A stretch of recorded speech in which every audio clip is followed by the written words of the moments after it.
The Negeri Sembilan Palace has stated that the ceremony proclaiming Tunku Nazarudin as Negeri Sembilan's new ruler is invalid. Meanwhile, analysts believe Bersatu will be hit hard by the decision by PAS to end political cooperation. This and more on KiniNews.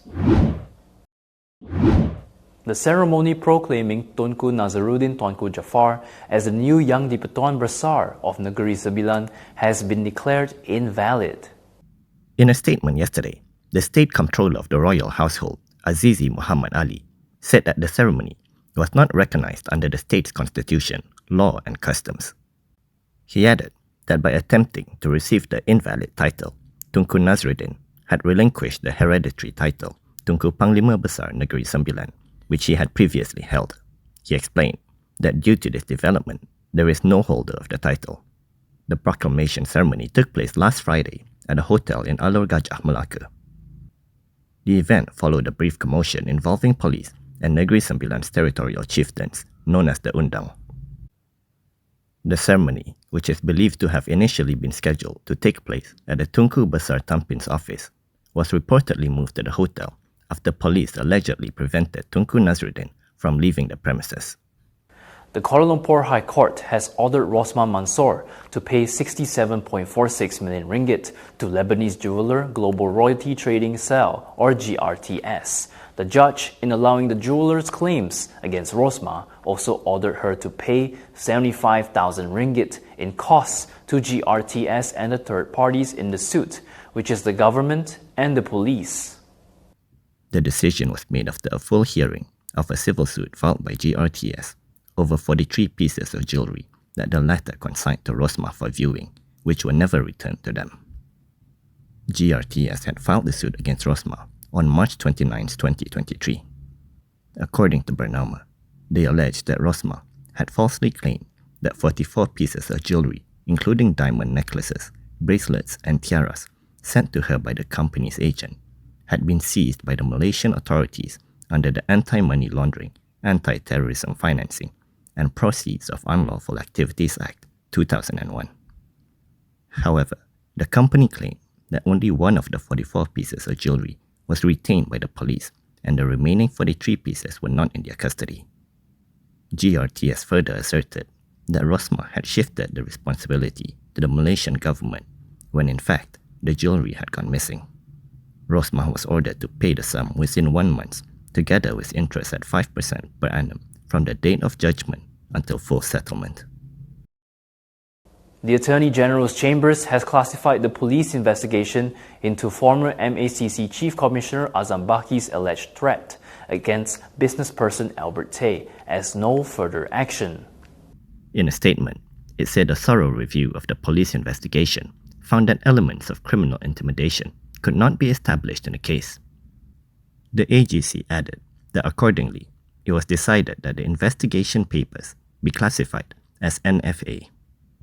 Tay lodged a police report in Putrajaya on May 13th, a day after Azam left office. He claimed that Azam had threatened and attempted to stop him from exposing the Sabah corruption scandal in November 2024. He also claimed that he possesses complete documentary evidence, including a list of individuals with direct knowledge of the incident, as well as records of conversations via WhatsApp and other communication platforms with the relevant parties. Police had since opened an investigation under Section 506 of the Penal Code and recorded Azam's statement. From now on, you can also listen to KiniNews on Spotify and Apple Podcasts. Scan the QR code on the screen to follow us.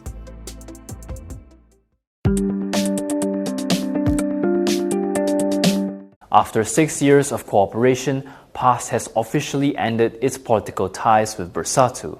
Several political analysts believe the move could deal a significant blow to Bersatu, particularly with the Johor and Negeri Sembilan state elections approaching. They pointed to Bersatu's weakened position following a recent internal power struggle between its president Muhyiddin Yassin and former deputy Hamzah Zainudin, and said it is vital for the party to explore a new political pact with a strong ally to ensure its political survival. Azmil Taib from University Science Malaysia said that Bersatu had been dependent on PAS's machinery for its activities and campaign work.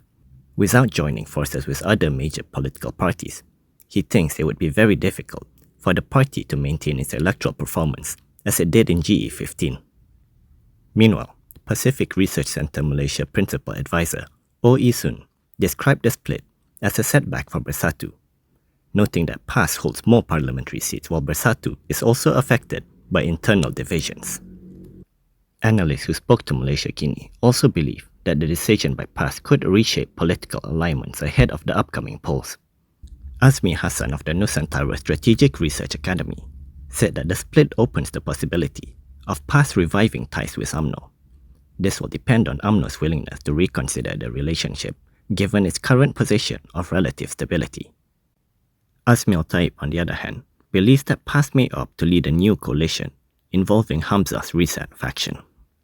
With one political partnership now dissolved, the key question is whether a new alignment will emerge in its place. Read the full analysis at malaysiakini.com.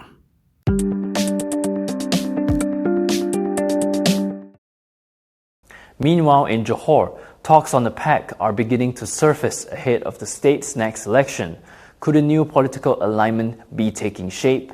Rather than forming a formal coalition, the idea being floated is an electoral understanding aimed at preventing multi-cornered contests while allowing parties to retain their own identities.